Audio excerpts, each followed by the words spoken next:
welcome back to the second episode of the DNF podcast with your girl Crystal. What's up? How's everybody doing? I hope you're having a great week. I am. So, yeah, last week's episode was a little nerve-wracking for me because I just felt like I was talking to myself, which essentially I am. But I got a little touchy text message from a certain individual who is related to me, my older brother. Because I mean, I was gonna wait until he like actually made an appearance on the podcast, but he was like, I can't believe you didn't tell people. So here it is. I'm publicly acknowledging it. But I do have to shout out my brother because he is the one who came up with the name for the podcast because in that department I don't really have that much creativity. But he thought it was a cool concept because also the play on words with DNF. So I do have to give him a huge shout out. So thank you, Bubba. I dedicate this episode to you. Anyways, let's get into it, you guys, because I don't know about you guys, but it's been an exciting week in regards to football, in regards to Formula One. We do have a Formula One race this weekend. We are in Brazil. Obrigado, Brazil. Te amo, Brazil. Eu não falo português, but I wish I did. It's a sprint weekend too, so and it always rains. So I mean, like it's exciting, but at the same time, I'm like I'm like dreading it. So I thought that I could give you my sprint predictions as well as how I think the race is going to end and also my race qualifications. Now, and how I think the race is going to end.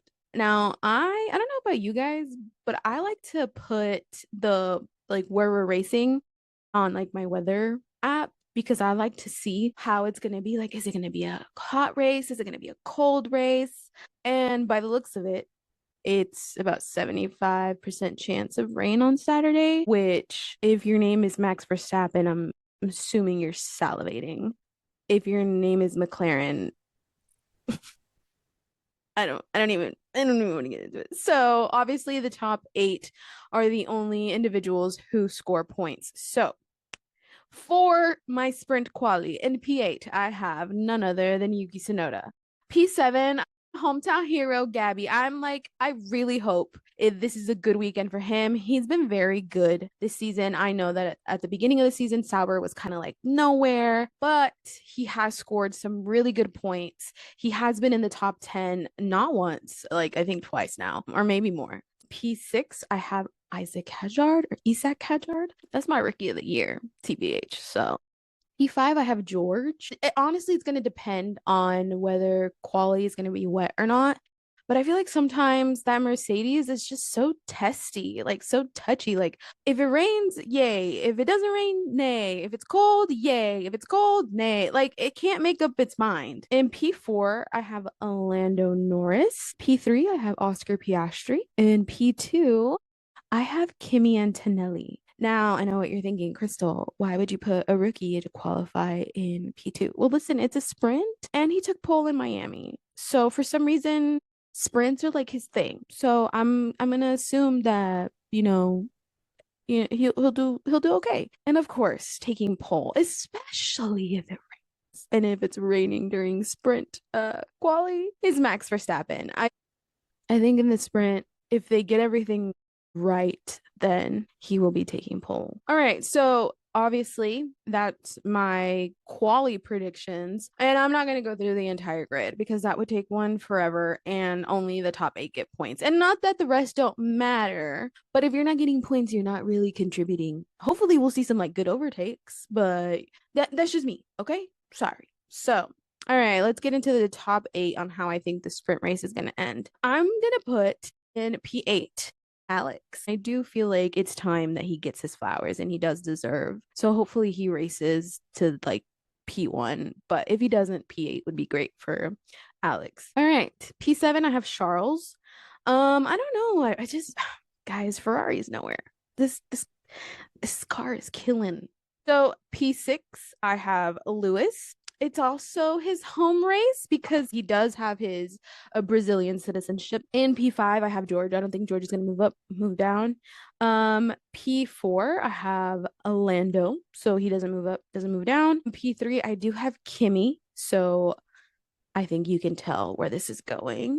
In P2, you thought I was gonna say Max Verstappen? Gotcha. No, Oscar, because again, Max is a master in the wets. And I know what you're thinking, especially if you're like a big Formula One fan and you watched Silverstone this year.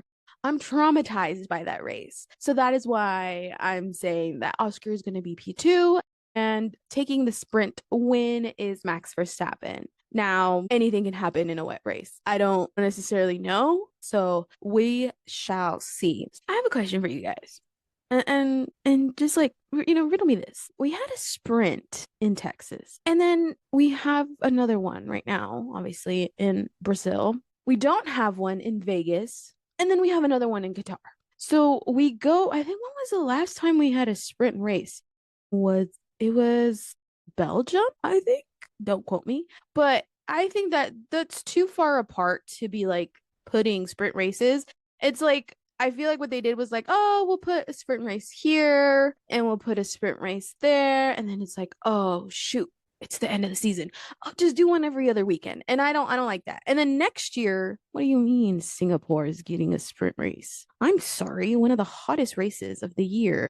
Probably one of the most grueling on the drivers. And you mean to tell me that you're gonna put them in a sprint race?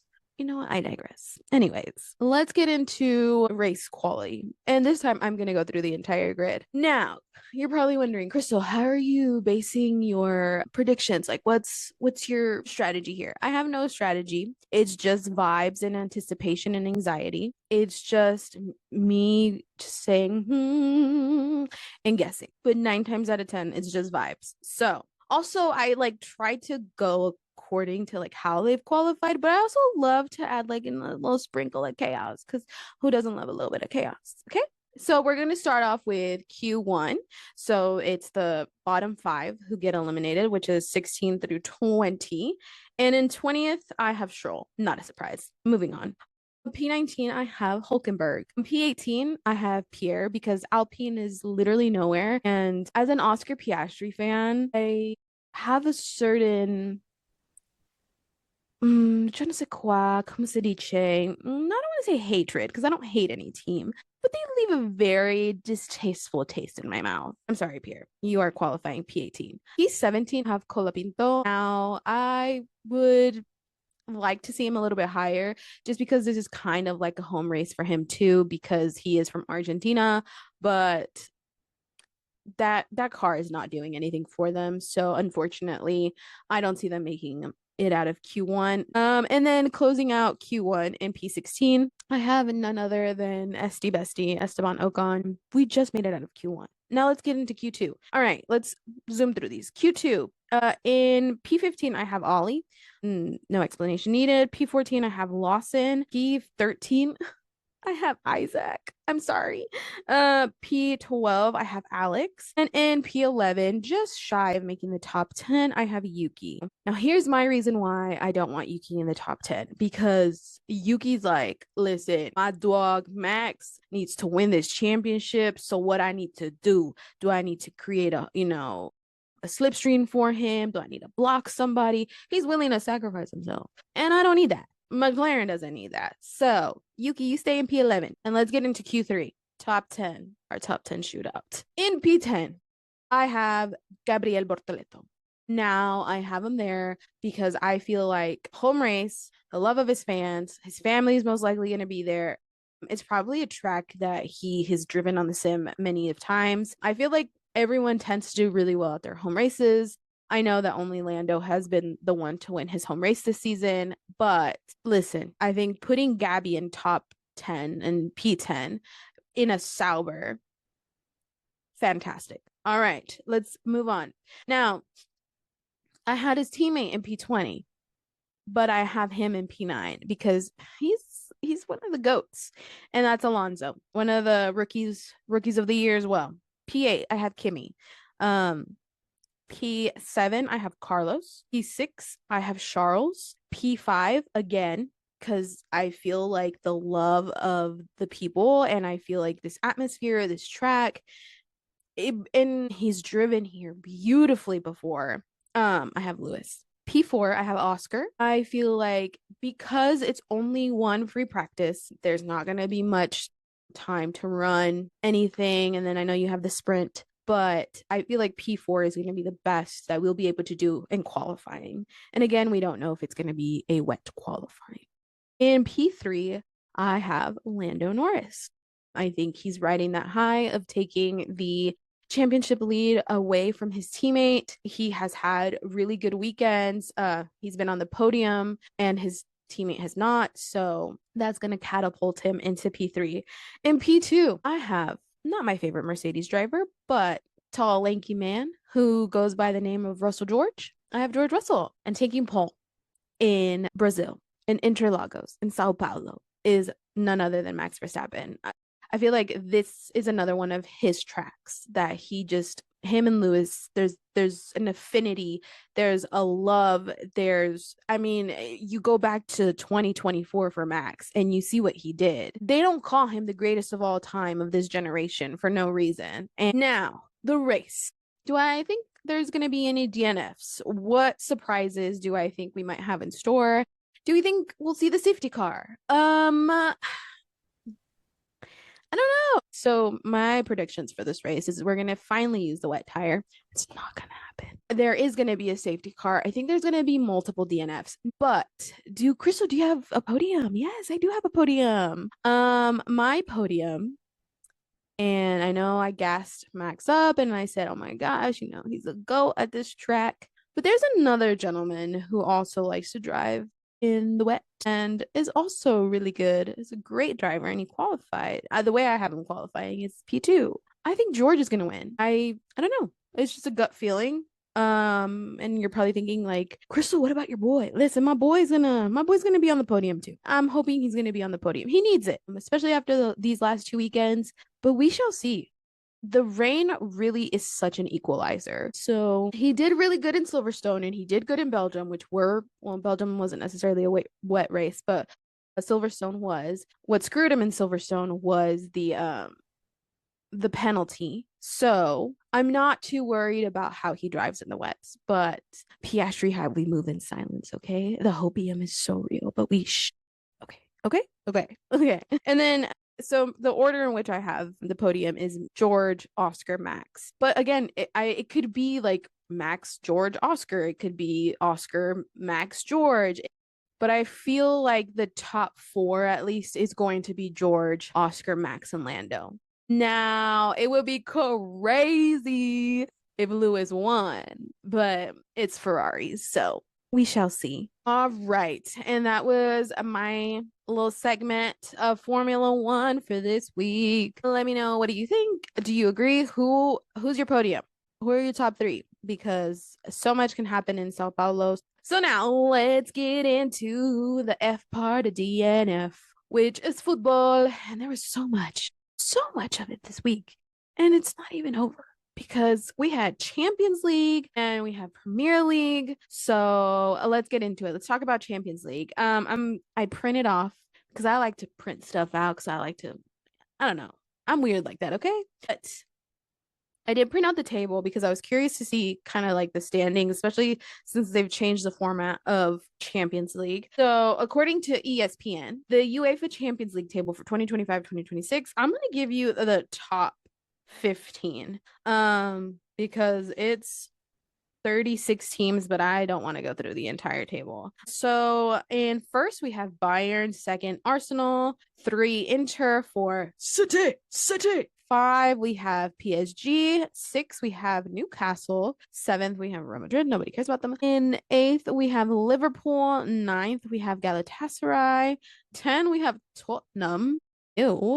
And in 11th, we have Barcelona, Dios mío. 12th, we have Chelsea. 13th, we have Sporting. 14th, we have Borussia Dortmund. And 15th, we have FK Karabag. I mean, some big names are not, at least in the top 15. I don't really care about any of those teams except for Barcelona and Manchester City. So let's talk about the team that won for me this week. And it was City against Dortmund. They beat them 4-1. Now, Phil Foden, welcome back, sir. Love to see when you are in tip top condition. So it's so infuriating with City because I feel like we have a good week in the Prem, we have a good week in Champions, and then not to like jinx us, but then the next games are like trash. So hopefully we continue this role of, we haven't lost in we haven't lost in the Champions League yet. And I say that because I know it's probably going to happen soon, but we're okay. Now, man of the match for me, it was a man of the match who they put on the screen. It was Phil. I think it was just so good to see him in his element. Also, Holland, inevitably.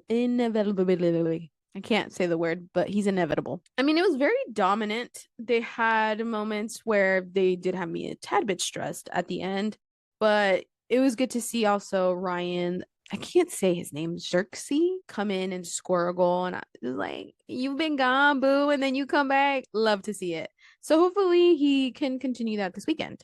I hate that we conceded one goal, but also Donnarumma. I mean, for me, probably one of our best signings this season. And at first I was like, why are we signing him? I was against Donnarumma, and I can lift my hands and say like, yes, I was one of the people who did not want him. But I can also recognize when our scouting teams are geniuses. So I'm very, very impressed. Now, let's talk about Barcelona because it was such an interesting game because we go down 2-1. And we're not doing anything. We're not defending. I just sat there and I was just like, what are we doing? Like, we're not defending the balls. We're giving the ball away. I know we have a few injuries, but that should not be an excuse. And we were playing what they like to call the crossbar challenge because that's all we were hitting. The crossbar. That's it. I know some people have their feelings about Yamin and the way he behaves and the way he acts and whatnot. And I have my feelings about him too. However, you can't deny him. And you can't deny that he came on and he made a difference because he scored us. First, he scored us the equalizer to go 2-2, and then we immediately concede. Well, we concede and the goal is annulled. And then because I think somebody was offside, but then not even that later they score and it was 3-2. And I was just like, it took us a second for us to get, the second goal to even equalize. Everybody's calling him, the rebirth of Messi-esque. But I mean, I appreciate Messi, but I think we also need to give the kid his flowers. And I mean, he did what he did. The flick and I was just like, how? You mean, what are they feeding you? But he's the reason that we tied this game because he's the goal scorer and he was really truly fighting for another goal. But I do have to give my flowers to Club Bruges, I think that's how you say it, or Bruges Club, because they played such a fantastic game.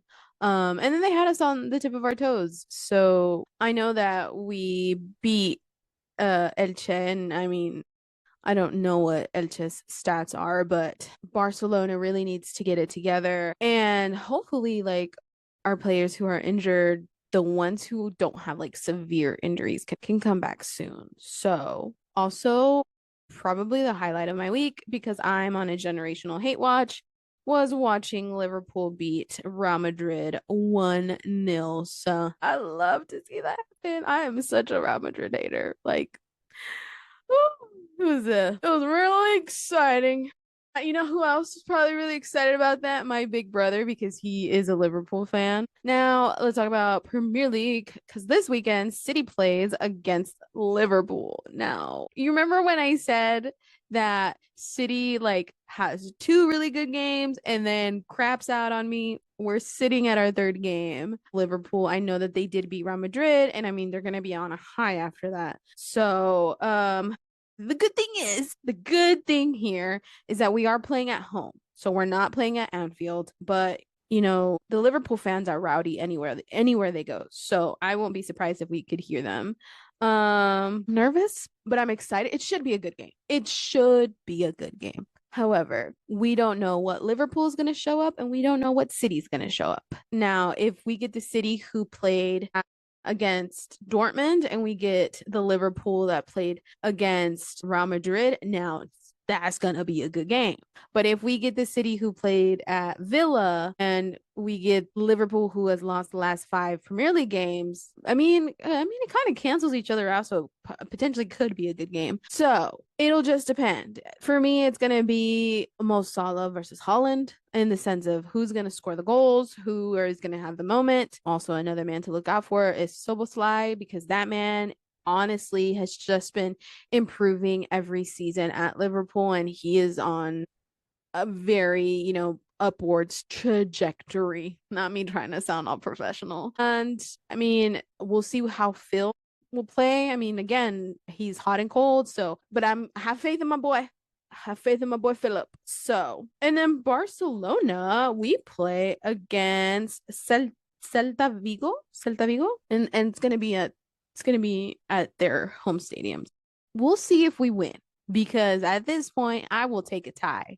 The way that we're playing, I'll just, thank you very much. Now, I did print out the Premier League table because I wanted to see how we're doing. So, all right. Now we have Arsenal, who's in first, City, who's in second, Liverpool is in third, a fourth, and I think people have been surprised, and I'm still surprised. And I'm sorry for doubting you and not knowing you, Sunderland. Like, I truly do apologize. Bournemouth in fifth, Tottenham in sixth, Chelsea in seventh, United in eighth. I mean, good to see them back in the top 10, I guess. Crystal Palace ninth, Brighton 10th, 11th, Brentford 12th, Newcastle 13th, Everton 14th, Fulham 15th, 16th is Leeds, 17th is Burnley, 18th is West Ham, 19th is Nottingham, and 20th is Wolverhampton. So West Ham, Nottingham, and Wolves are in the relegation zone right now. Now it's subject to change because we're still there's still so much games to be played, but we're gonna see. Like, we've been in this position where Arsenal's been first and they've bottled it, so do it again. And that is it for the football. Now, there's so much to watch this weekend. You can either watch Formula One, you can watch the Premier League, you can watch La Liga, or if you're like me, I am going to do both. And you are asking yourself, Crystal, how do you do it? Now, I will watch Formula One live because I have turned off all of my football notifications, so I don't get any notifications of who's winning, who's losing, but I haven't done it for Formula One. So, in order for me not to get spoilers, I just prefer to watch it live and suffer than me wait and then watch. And then I'll probably late on Sunday night or whenever I will rewatch. Well, actually, it depends on what time the race ends and everything. Sometimes the race ends and I can actually watch the game. So we'll see. We shall see. But that is it for me today, you guys. I hope you enjoyed it. It's chaotic. This is honestly a reflection of my brain and how I think. And if you can follow the chaos, we're besties. If we think alike, even if we don't think alike, let me know if you agree. Let me know your opinions on, do you think Arsenal is going to bottle the lead? And if so, who do you think is actually going to win the Premier League this year? Champions League. Are we seeing, Bayern have been very, very dominant. Are they going to win the Champions League, or who do you think is going to win the Champions League? Now we move into La Liga. So currently Real Madrid is in first, Barcelona second, Villarreal is in third. Do we think that Real Madrid is winning it this year, or is it Barcelona, or who knows? Will we crown a new champion in Villarreal? I don't know when's the last time. I don't know if they've ever won it. And then we also have the World Drivers' Championship.